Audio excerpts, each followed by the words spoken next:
শুভ সকাল আমার প্রিয় বন্ধুরা, কেমন আছে সবাই? আশা করছি সকলে অনেক বেশি ভালো আছো।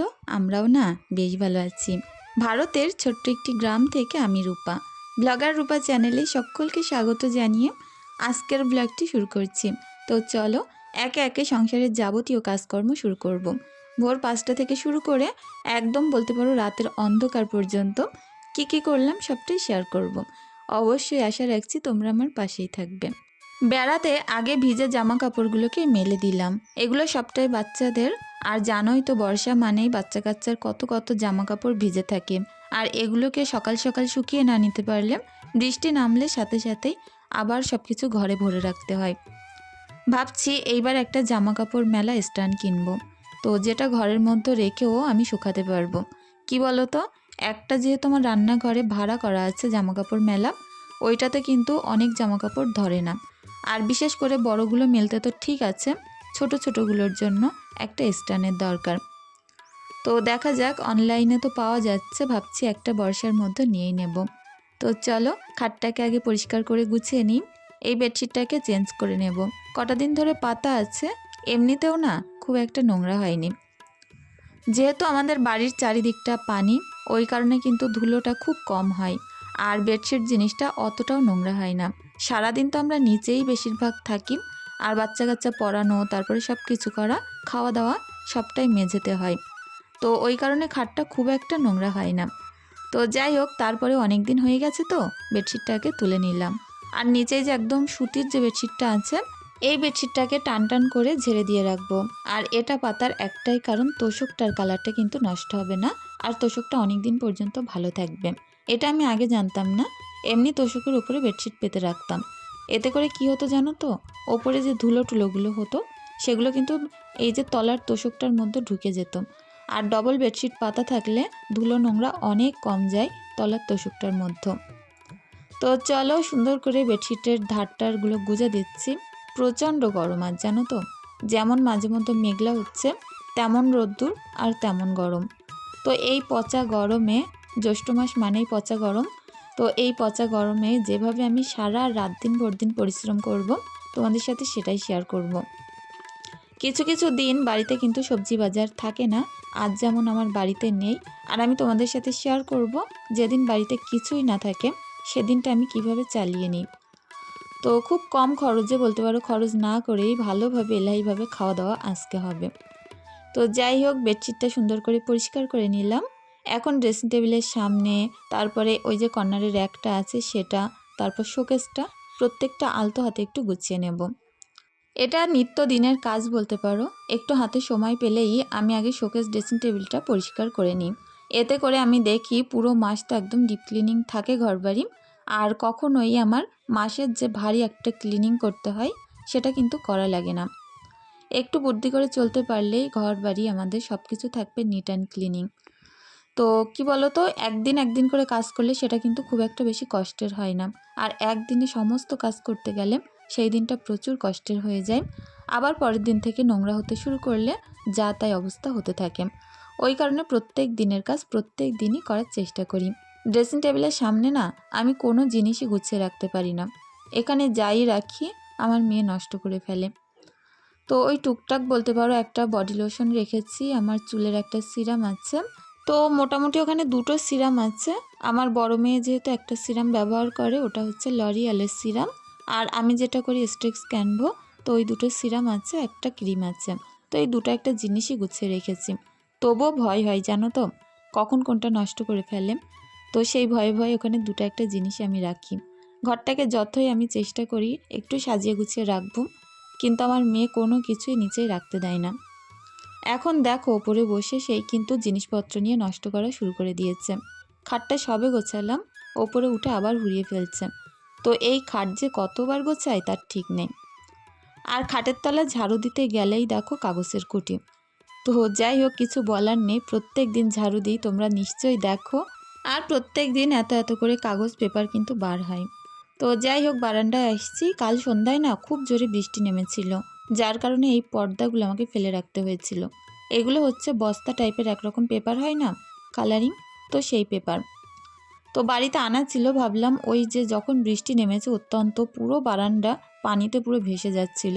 সেই সময় তাড়াহুড়ো করে চারদিকে দড়ি বেঁধে আমি কিন্তু এগুলো বেঁধে দিয়েছিলাম। এগুলো যে সেলাই করে পর্দা মতো করে টাঙিয়ে দেব, বাড়িতে দড়িও ছিল না যে ওইভাবে দেবো, তাড়াহুড়ো করে দিয়েছিলাম।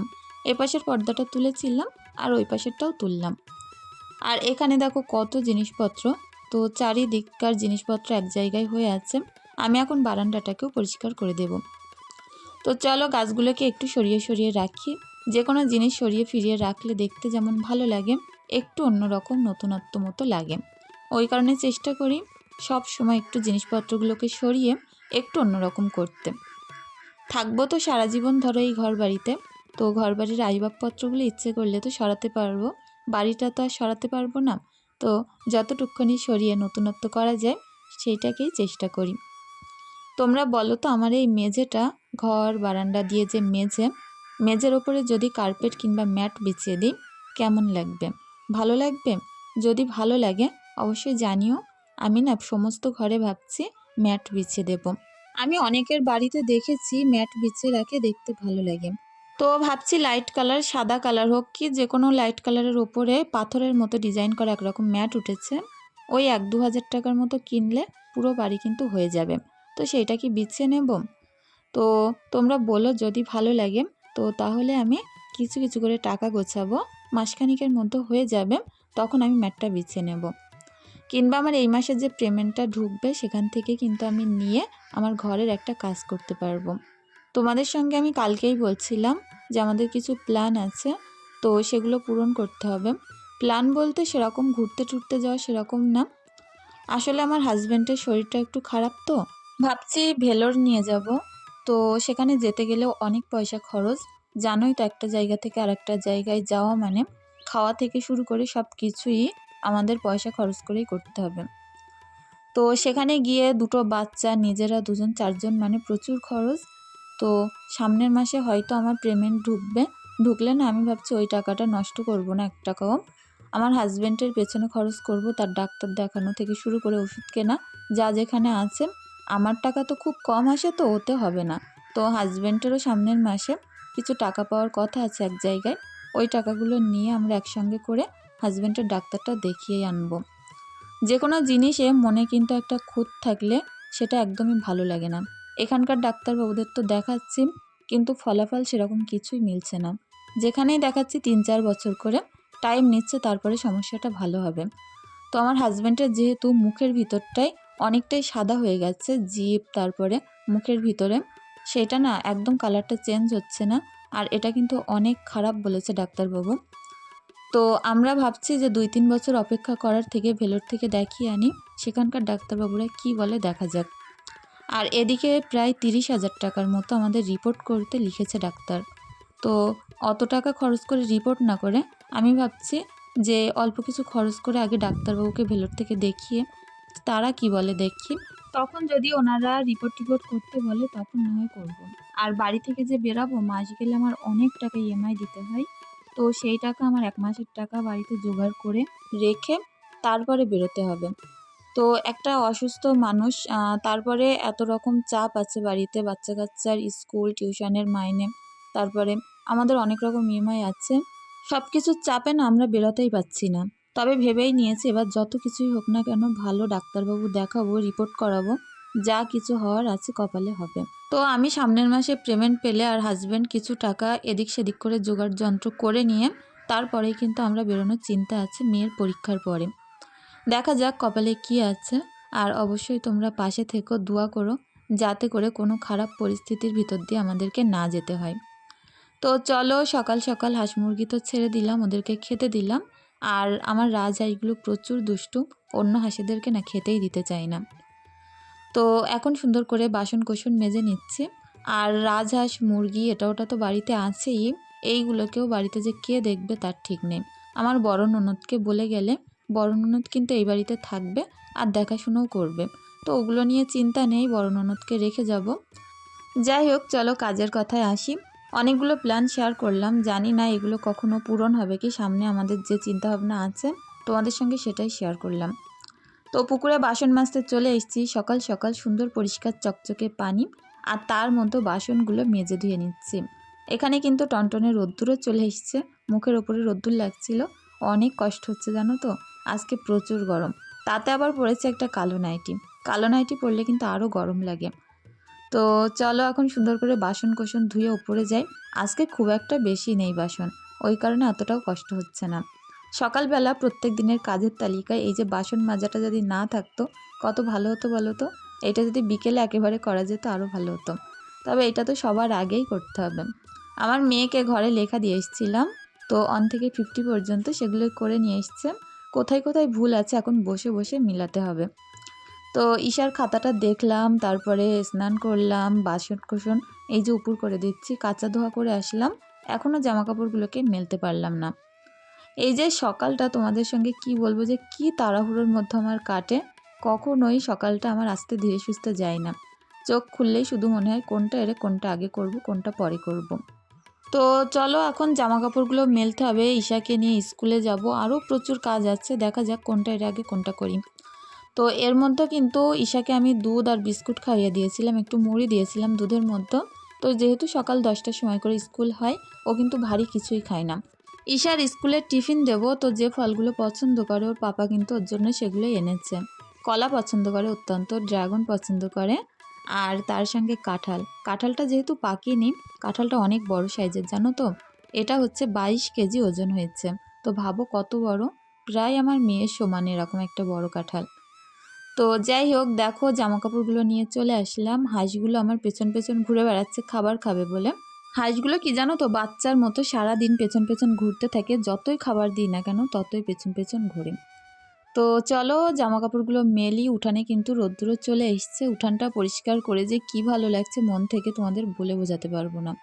বাড়ি বলো উঠান বলো, যদি নোংরা থাকে কি খারাপ লাগে, আর পরিষ্কার থাকলে সেখানে গিয়ে 10 মিনিট দাঁড়াতেও কিন্তু ভালো লাগে। আমি জানি না কার কার সঙ্গে এরকম হয়, আমার তো অনেক ভালো লাগে পরিষ্কার পরিচ্ছন্ন জায়গায় গিয়ে 10 মিনিট দাঁড়ানো, একটু দাঁড়িয়ে কি বসে চা খাওয়া, অনেক ভালো লাগে। আজ আমার মেয়ের টিফিনে কি বানিয়েছি দেখো, এখানে পায়েস বানিয়েছি দুধ আর চালের গুঁড়ো দিয়ে, আর দিচ্ছে এই যে ড্রাগন ফল, আর একটু কলা দেব, এইটাই টিফিনে দিয়ে দেব। বাচ্চা মানুষ তো খুব অল্প অল্প করে, কিন্তু যে কোনো জিনিস একটু একটু করে দিলে অনেক পছন্দ করে। একসঙ্গে এক জিনিস বেশি ভরে দিলে একদমই না পছন্দ করে না। তো চলো ঈশার টিফিনটা রেডি করলাম, এখন নিজে রেডি হব।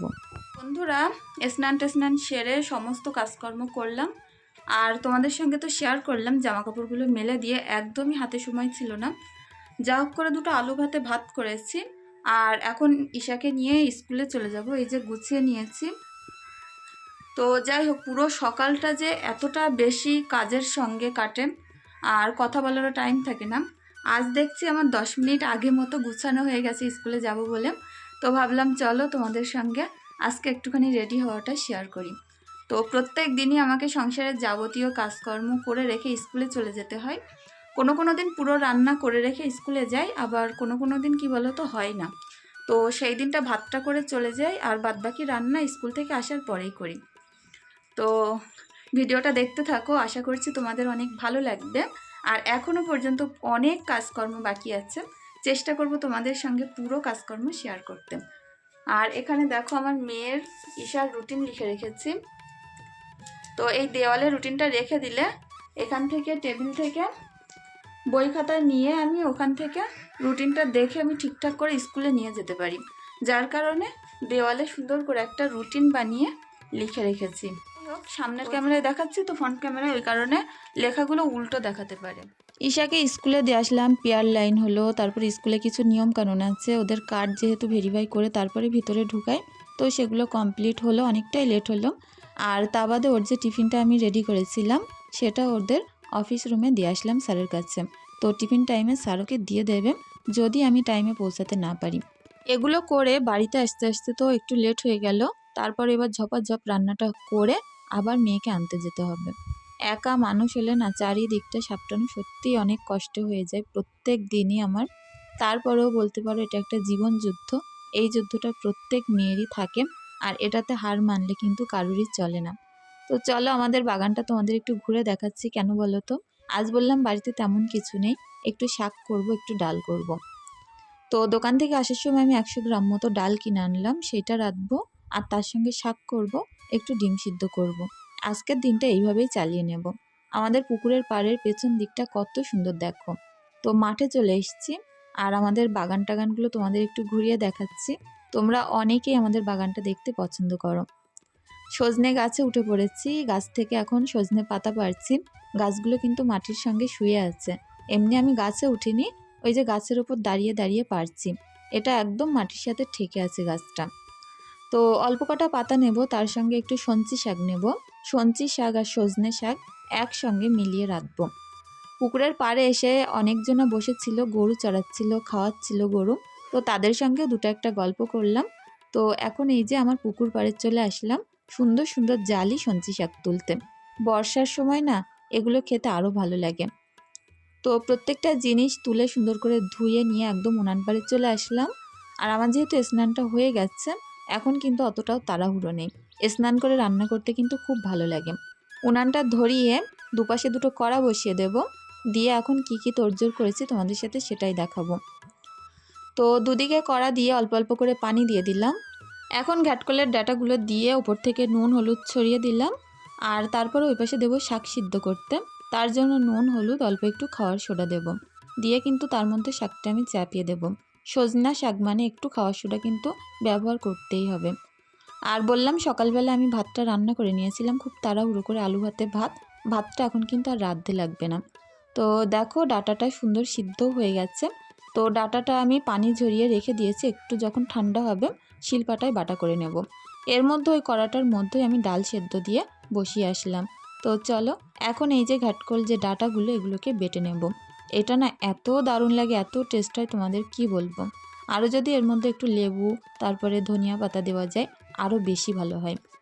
তো আমার হাজব্যান্ড আবার লেবু দিলে খায় না, ওই কারণে আমি লেবুটা অ্যাড করব না। আর দেখো সুন্দর করে বাটাটা করে নিয়ে এখন তুলে নেব।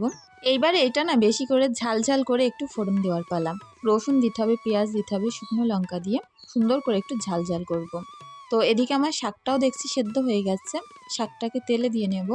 আর ওই দিকটায় ডালটা আস্তে আস্তে চাপা দেওয়া আছে, হতে থাকবে।